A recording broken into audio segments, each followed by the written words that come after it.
എല്ലാവർക്കും നമസ്കാരം. ഇത് സ്റ്റാർട്ടിംഗ് തകരാറ് വന്നൊരു വാഹനമാണ്. ഈ വാഹനം ഓടിക്കൊണ്ടിരുന്നത് നിർത്തിയിട്ട് അതിനുശേഷം സ്റ്റാർട്ട് ചെയ്തപ്പോൾ പെട്ടെന്ന് സ്റ്റാർട്ടാകാതെ വന്നു. അപ്പോൾ ഇതിന് പ്രാഥമികമായിട്ട് നമ്മൾ ഇതിൻ്റെ ഫ്യൂസും കാര്യങ്ങളൊക്കെ ചെക്ക് ചെയ്ത് നോക്കി, പ്രശ്നങ്ങൾ കണ്ടില്ല. അതുപോലെ ബാറ്ററി ചെക്ക് ചെയ്യുന്ന സമയത്ത് ബാറ്ററിയുടെ ഇവിടെ ചെക്കിംഗ് ലൈറ്റ് ഇവിടെ ബ്ലാക്കായി കണ്ടിട്ടുണ്ട്. അതായത് അണ്ടർ ചാർജിലാണ് ഈ വാഹനം ഉള്ളതെന്ന് മനസ്സിലാക്കിയിട്ടുണ്ട്. അപ്പോൾ നമുക്ക് വണ്ടി സ്റ്റാർട്ട് ചെയ്ത് നോക്കാം. ഒരു തവണ സ്റ്റാർട്ട് ചെയ്ത സമയത്ത് വണ്ടി സ്റ്റാർട്ടായില്ല. അപ്പം കുറച്ച് മണിക്കൂർ ശേഷം വീണ്ടും സ്റ്റാർട്ട് ചെയ്ത് നോക്കുകയാണ്. ചിലപ്പോൾ സ്റ്റാർട്ടായേക്കാം. ഇപ്പോൾ വാഹനത്തിനുള്ളിൽ വന്നിട്ടുണ്ട്.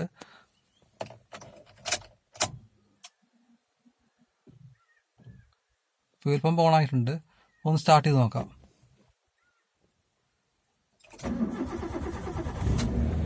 വാഹനം സ്റ്റാർട്ടായിട്ടുണ്ട്. നമ്മൾ ശ്രദ്ധിക്കുന്ന ഒരു കാര്യം, ഇതിലെ ക്ലസ്റ്ററിലെ ഹാൻഡ് ബ്രേക്ക് ഇപ്പം ഓൾറെഡി ഓണാണ്. ബാറ്ററി സംബന്ധമായ ഇഷ്യൂ വണ്ടിക്കുണ്ട്. ഒരിക്കലും ഇത് സ്റ്റാർട്ടിങ് തെളിയാൻ പാടില്ല. പ്രോപ്പറായിട്ടൊരു ചാർജ് ഈ വാഹനത്തിലേക്ക് കയറുന്നില്ലെന്നാണ് നമ്മൾ മനസ്സിലാക്കേണ്ടത്.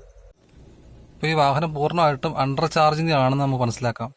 അതുകൊണ്ടാണ് ബാറ്ററി ചാർജിങ് സംബന്ധമായ ഇഷ്യൂസ് ഉണ്ട്. അത് ആൾട്ടർനേറ്റർ സംബന്ധമായിട്ടുള്ള പ്രശ്നമാകാം. നമുക്കാരും ബാറ്ററി ഒന്ന് ചെക്ക് ചെയ്ത് നോക്കാം. നമുക്ക് ബാറ്ററി ഒന്ന് മൾട്ടിമീറ്റർ ഉപയോഗിച്ചൊന്ന് ചെക്ക് ചെയ്ത് നോക്കാം.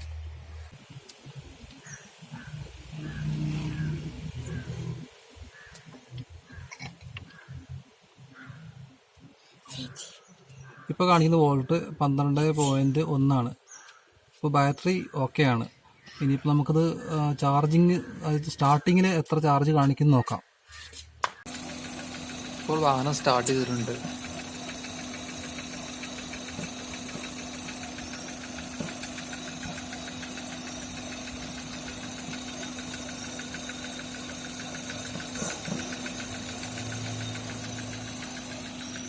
കണ്ടോ, 11.7 കാണിക്കുന്നത്.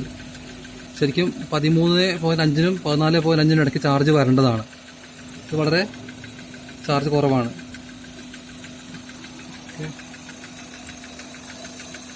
ഈ കാണുന്നതാണ് ഓൾട്ടർനേറ്റർ. ഈ ഓൾട്ടർനേറ്റർ നമുക്ക് അഴിച്ചു നോക്കാം. അപ്പോൾ ഓൾട്ടർനേറ്റർ വാഹനത്തിൽ നിന്ന് അഴിച്ചെടുത്തിട്ടുണ്ട്. ഈ കവറിങ് അഴിച്ചു മാറ്റിയതാണ്.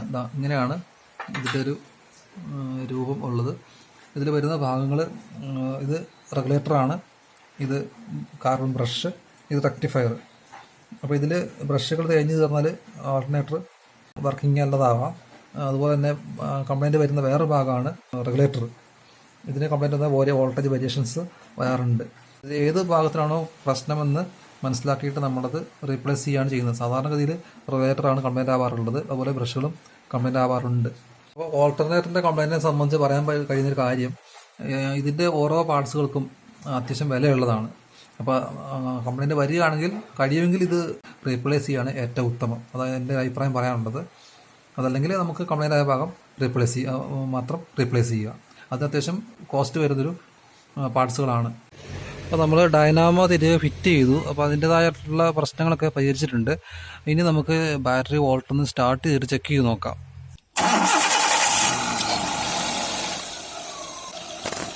അപ്പോൾ നമ്മൾ മീറ്റർ ചെക്ക് ചെയ്യുകയാണ്.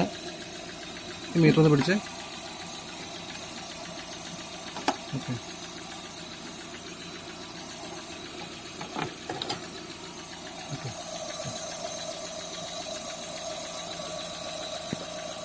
മീറ്റർ നമുക്ക് വോൾട്ടിലേക്ക് മാറ്റാം. വാഹനം സ്റ്റാർട്ടിംഗ് ആണുള്ളത്. നമുക്കൊന്ന് ചെക്ക് ചെയ്ത് നോക്കാം.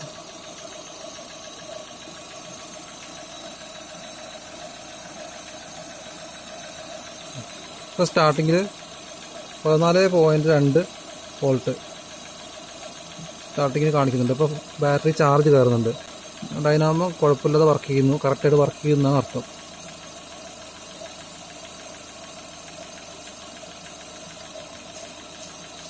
ഇതുപോലെയുള്ള പ്രശ്നങ്ങളുണ്ടെങ്കിൽ നമ്മൾ തീർച്ചയായിട്ടും അത് പരിഹരിച്ച ശേഷം മാത്രം വാഹനം ഓടിക്കുക. തീർച്ചയായിട്ടും നിങ്ങൾ വാണിംഗ് ലൈറ്റുകൾ ശ്രദ്ധിക്കുക. ഷെവർലെ പോലുള്ള കമ്പനികളുടെ വാഹനങ്ങളിൽ ബാറ്ററി ചാർജിങ് വോൾട്ട് ഡിസ്പ്ലേയിൽ കാണിക്കാറുണ്ട്.